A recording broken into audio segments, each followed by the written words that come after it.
Jaila jana pa kisur duitara kisur bapen melong yanga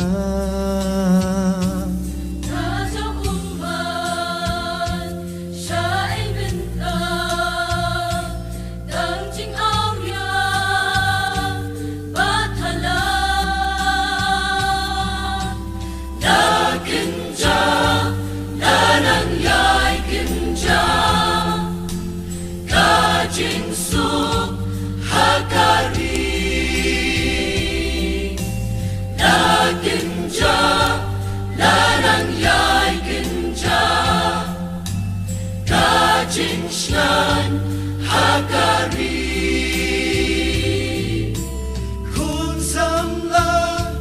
haarya kapo lado nutki benkla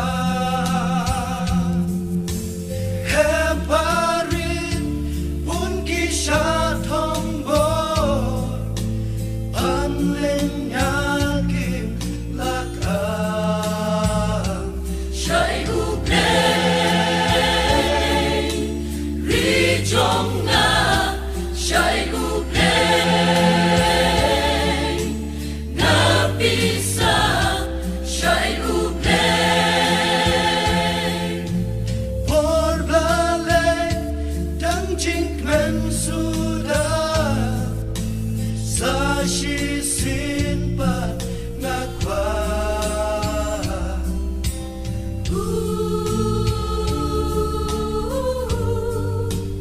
Lanang ginja, lanang ginja.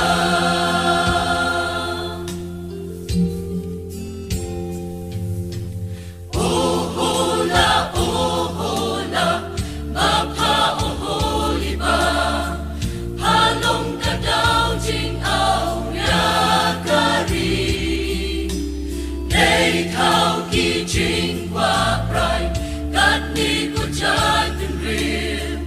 hak ma tu play laki Ablengi phai shame namar lakari wathe ki jing bitar hangi sa shi sin pa sha ka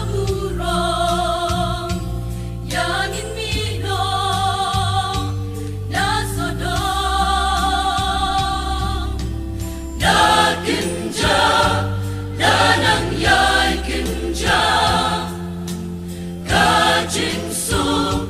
hakari na ginja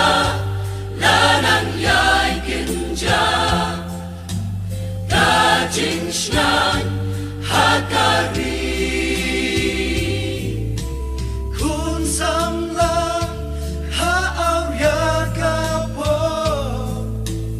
lado nutki benkla